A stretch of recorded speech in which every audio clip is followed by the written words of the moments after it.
Indonesia. Baik, masuk dan berkembangnya Islam ke Indonesia. Ada dua masalah utama yang menarik ketika membahas masuk dan berkembangnya Islam ke Indonesia. Pertama, masalah waktu. Ada yang mengatakan abad ke-13, abad ke-9, dan abad ke-7 sampai ke-8. Baru yang kedua, masalah asal muasal Islam yang masuk dan berkembang di Indonesia. Ada yang mengatakan dari India atau Gujarat, dari Cina, dari Persia, dan dari Arab langsung. Ya, kita bahas mengenai masalah waktu. Waktu masuk dan berkembangnya Islam ke Indonesia. Ya, ada yang mengatakan abad ke-13. Ya, tokohnya yaitu Snufurgrons, N.J. Krom, dan Vandenberg.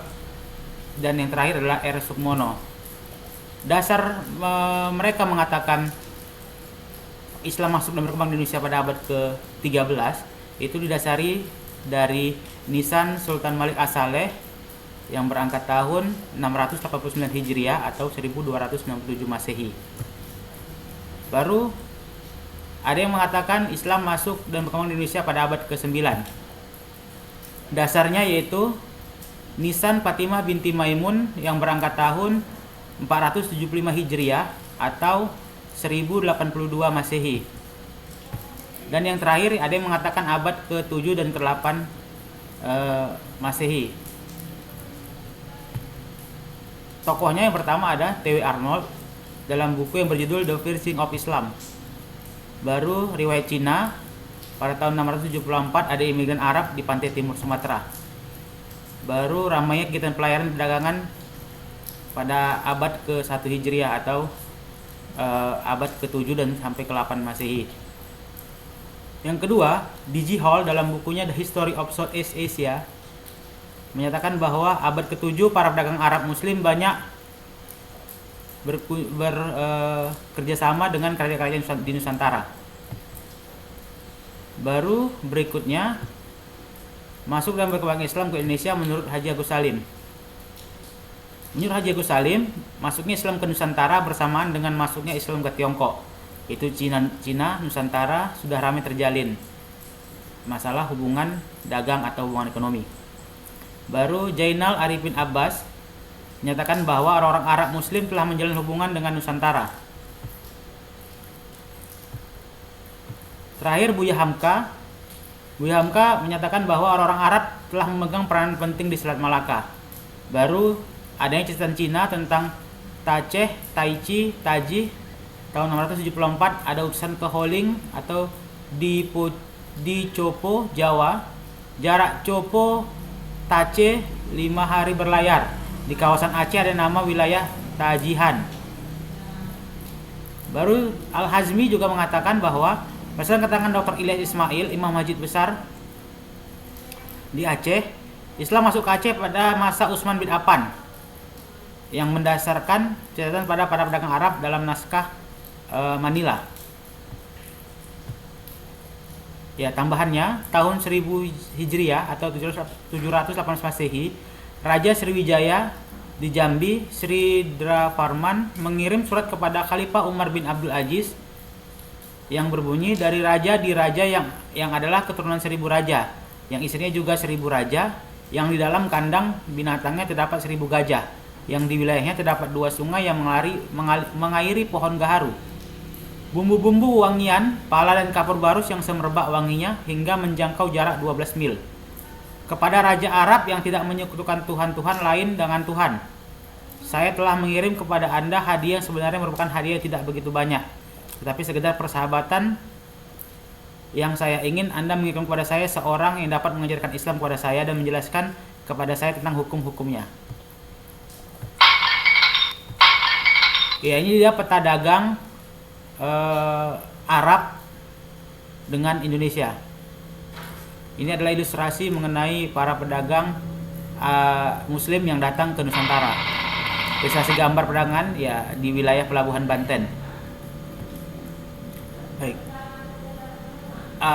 Asal muasal dari masuknya Islam ke Indonesia yaitu pertama berasal dari Gujarat atau India. Gujarat atau India mayoritas bermazhab Hanafi. Ya, pendukung dari teori ini adalah Moquette, didukung Vandenberg dan Kramer. Ya, Islam dari Gujarat karena didasarkan pada bentuk nisan pasai yang berlanggam Gujarat. Winstead-nya, Islam dari Gujarat, bentuk nisan pasai, Gresik dan Malaya berlanggam Gujarat. Sedangkan Pisnapple, ya orang-orang bermadzhab Syafi'i menetap dulu di gunung kemudian bawa Islam ke Nusantara.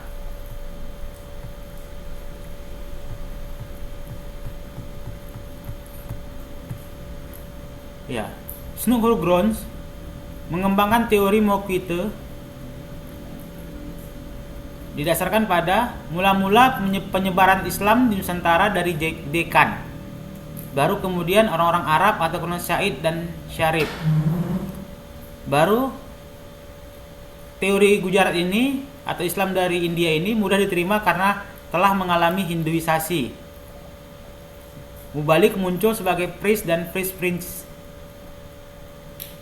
Sedangkan Coromandel dan Morrison menyatakan bahwa dia menentang teori Moquette karena ketika di Nusantara telah ada kesultanan Islam. Gujarat masih Hindu, sedang Gujarat masih Hindu. Gujarat dikuasai Islam baru tahun 699 atau 1298 Masehi.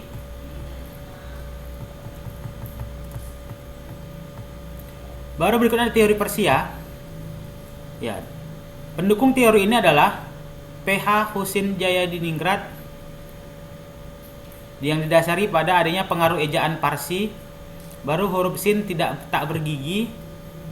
Sedangkan Mukas menyatakan bahwa pasai merupakan kata dari Parsi. Baru abad ketiga dan sampai kelima Masehi, orang Parsi zaman Sasa telah ramai di Nusantara. Sedangkan Muns beranggapan bahwa ketika Ibnu Battuta sampai di Aceh tahun 1345, ditemui dua orang Islam yang bernama Sajuddin Az-Siraji dan Syed Syarif Al-Asbahani. Asbahani.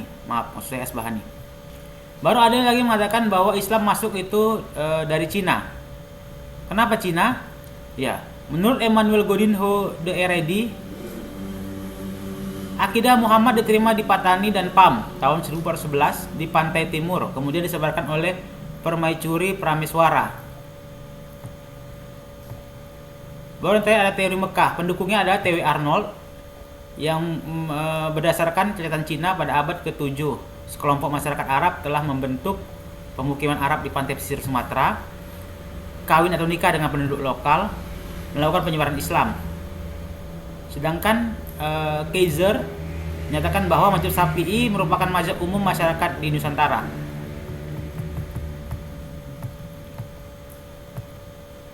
Baru pendukung lainnya yaitu Naqib Al-Alatas.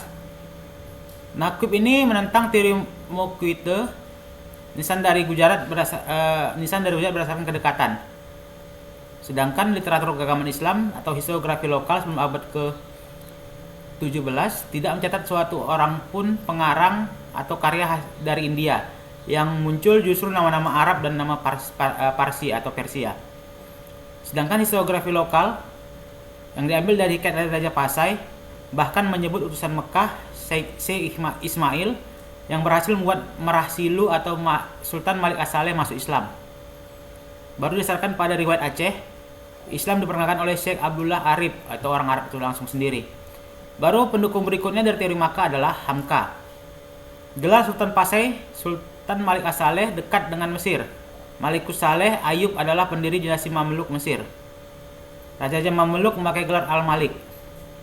Baru dasari mazhab Syafi'i yang merupakan mazhab mayoritas Muslim Nusantara. Baru yang ketiga ada Malabar, berasal dari kata makbar atau muktabar yang berarti tempat atau pantai bagi para penyeberang, bukan nama suatu tempat khusus atau wilayah.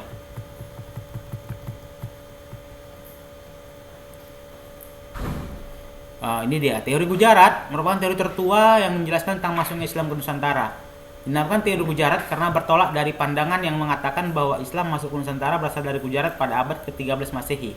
Pelakunya adalah para pedagang India Muslim. Snodgrass diduga sebagai peletak dasar teori Gujarat. Alasan kenapa teori Gujarat ini